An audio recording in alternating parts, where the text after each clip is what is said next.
Here at CES, we have all the entire ecosystem of digital media. Do they give a crap about GDPR? What is sort of their mindset right now? How do you take the temperature? And what should they be doing if they should be doing stuff? Right. So that's a very good question, Andy. I mean, should people care about GDPR? They sure should. And if they're not, look out. Here we are, a little over 100 days from the May 25th deadline of the imposition of GDPR. And it has pretty significant ramifications for pretty much all the players in the advertising and marketing ecosystem, because it applies virtually to everybody, or everybody who's got an audience in Europe, which is most companies and most websites.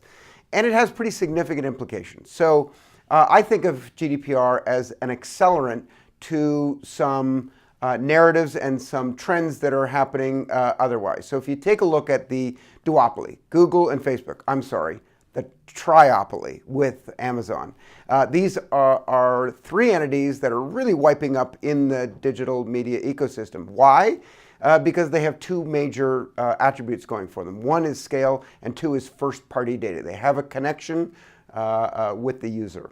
And so that was a trend in any event that was driving people away from the sort of anonymous tracking that we used cookies for, that grew up in a desktop environment. We already saw that migration with the move to mobile, where cookies don't exist.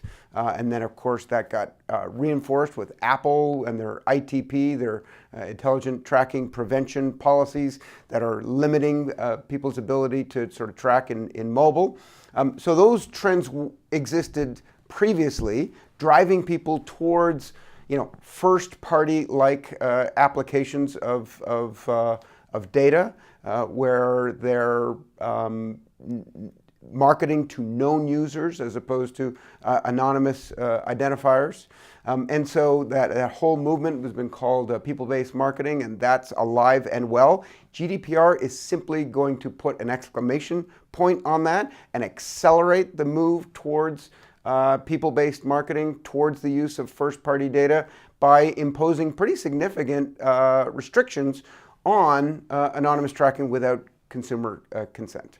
So when you look at the LUMAscape, how do you pick out the companies that will be most affected? Well, I mean, it's so what's interesting, and I won't get into the intricacies of the permissioning, but essentially it all comes down to, many of the companies on the LUMAscape are B2B companies. They don't have, in many cases, a direct relationship with the consumer.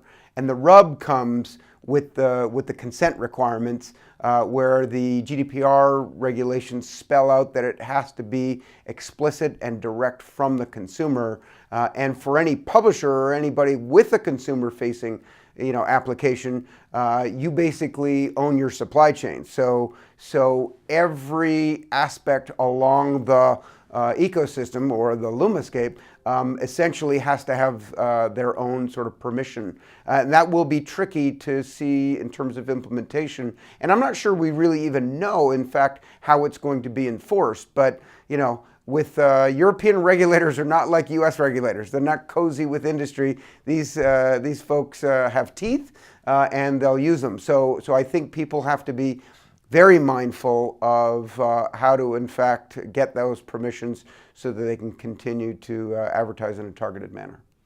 And Terry, what about the impact on this on the marketplace in terms of buyers, sellers, potential IPOs, companies, prospects, the impact on the marketplace and where you play? Sure. So we've also seen a trend over the last few years of rationalization and consolidation in the ecosystem. Again, this GDPR will act as an accelerant to that. A lot of companies will go by the wayside. They can't get VC funding. They're still not profitable. They're going out of business, essentially.